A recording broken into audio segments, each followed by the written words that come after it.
at where I'm at again, and look what's happening. You think that this was just another song that I'm rapping till you realize it's about you. I kept from around you, cause if we dug deeper, then I probably would've drowned too. Cause you, the best version of what's in my head. Hey guys, Johnny here once again with who? Misty, our beloved drift autocross drag car that we've been building for all you guys who've been following us. Tonight we are going to show you guys how to replace some spark plugs. What we did is we went ahead and picked up some plugs. In the last video you guys probably saw that we ordered some spark plugs. We picked some up from Napa and they gave us the wrong plugs. So this thread size is a lot bigger than the other one and it didn't work out. So as you can see here, we finally got a good match, and this is what we had before. I mean, probably pretty decent plug, as most of these parts are going to end up as backups. Now, these spark plugs are already pre-gap. I looked it up, and apparently what the gap for this car takes is a 32 gap. One thing we found out when we got the spark plugs back is that this motor came out of some sort of Ford from a 1969 to a 1971. Now, when I Googled that, what kept coming up was Boss 302. I don't know if we have a Boss 302, but I'm going to try to look at some numbers on the motor. I'm going to look at the transmission pan today too. So don't let me forget to do that, you guys. Today I got Andrew out here who's kind of monitoring us, and then Johnny's behind the camera. Hello. There's a couple other parts, you guys, that we need for when we do this job to do it the right way. Come on over here. Well, we need a couple things to make our life easier, or the next owner's life easier, is boot protector. Okay, this helps avoid stuck boots, and it locks out moisture so no rust gets in there. This is what you put on the inside of the boot to protect the boot. And then the other thing we always have on hand, I just grab these anytime I go, is some anti-seize thread lubricant. You put this on the threads before we put them back into the car. We got these out. Before we get started, you guys, make sure you go to the little button down here, subscribe to our channel, hit the bell so you guys can follow us and get a notification when we have new videos out. And we're also giving away free decals for people who do. Make sure you stay tuned all the way till the end, because at the end we're going to show you our new mini build we're going to start working on pretty soon here. It's pretty exciting, it's pretty cool, it's for our little 5-year-old daughter. The boys are going to help me make it, and it's awesome. So stay tuned for that.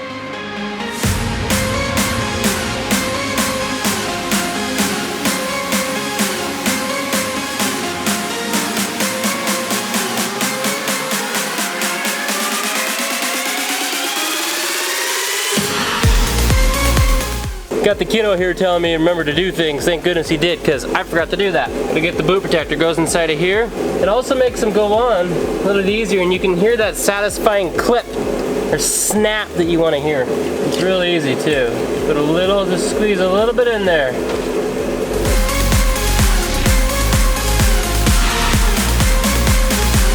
We got that done, the one side of them done, so we got 4 plugs now done so far. Look at this.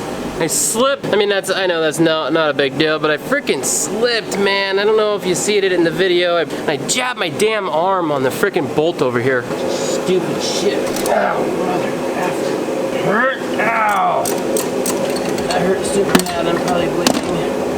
But anyway, so look at these spark plugs. This is what we pulled out. So as you can see, I mean, they're pretty black. So I believe they're fouled. I don't know. I can't remember right now. But they actually look like they're in pretty decent condition. The gaps look pretty equal. Like I said, we got some pretty good backups now. So let's set this over here.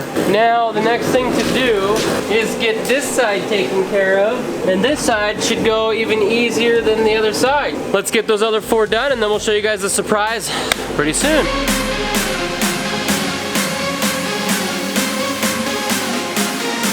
So as you see, Andrew is now tightening the spark plug inside of the cylinder here. One thing I want you guys to make sure that you know about is not over tightening this. It just needs to go in a little bit snug, and that's it.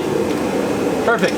The reason why is because if you do it too tight, you will snap that little piece of ceramic right there. And then when that happens, this guy will arc through the ceramic, because the diode travels all the way through the ceramic, and it'll just arc on the side of the cylinder. The spark will never make its way down to the piston, and you'll end up with like a misfire or just a really weak fire on that piston. We're gonna finish the rest now.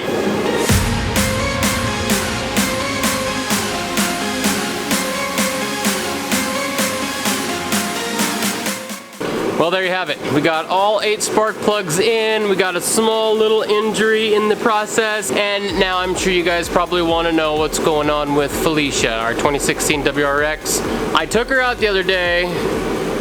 This morning. It was a little bit wet, and I thought it'd be fun to slide her around a little bit. And, well, I blew up the motor. Blew up the frickin' motor in Felicia, and now I've got to hurry up and work on Misty to get her working so I can use her as a daily driver, because all my other cars are blowing up also, except for Misty, so it's not looking too good for G-Force Monkeys, so April Fools! Just kidding, you guys. I'm not stupid enough to blow up Felicia, and if I did, I've got a warranty anyways, so who cares? We're working on Misty to get her going so we can beat the crap out of her. Now, you guys wondered about a surprise. That was not the surprise, okay? This is the surprise.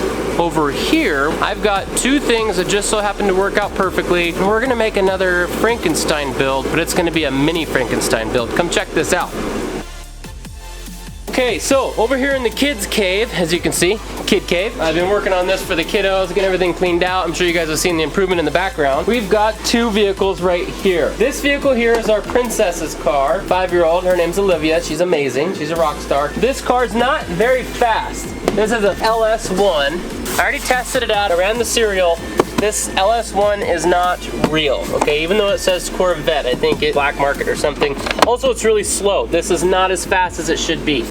It just isn't fast. So what we have to do, since she wants some more power, is we're gonna take this right here. This is a little quad that Johnny had when he was about 4 years old. When this thing was parked, it ran, and it got a cute little gas tank here we're gonna put on. Right down here, we've got a little 2-stroke, 1 spark plug motor here. We're gonna try to take this bad boy, and we're gonna try to put this into this car and make it a beast for our little girl. Our boys are gonna help with us. They're pretty excited about it. I'm actually pretty excited about it too. So far, we've been thinking about things, and we're wondering for the most part if we might be able to cut the frame down here, cut these pedals off, and just take this and tilt it up somehow, and then try to get the steering and everything put in. All right, so that's what we're gonna work on in the upcoming videos. So you guys make sure that you subscribe to our channel. You can do it by hitting the little button down there, hit the bell, follow us. Right now, we're all stuck at home because of the stupid virus, so we're just getting a bunch of stuff done on Misty. And then make sure you guys go check out my Facebook group, the Facebook page, show us some support. And remember what G-Force Monkeys is all about. I know we do our stuff here, but we have decals, and what the decals are all about, unity in the car community. Because there's too many jerks out there, and the whole car scene's kind of dying down, and all the old school, real deal dogs out there that used to drag race and race are getting older. So get your children into racing, like I'm getting my children into racing. Try to revive this culture of driving race cars and working on them, because I tell you what, guys, if there's not a better bonding time with your kids, this is one of the best bonding times you could ever imagine. I enjoy it a lot. If you guys really want to know why I do G-Force Monkeys, it's to unite the car community and spend some good time with my children. All right, you guys, well, that's it for this show. We're gonna wrap it up here. I love you guys. Keep supporting us. If you have any questions, shoot us an email, gforcemonkeys@gmail.com, and peace out.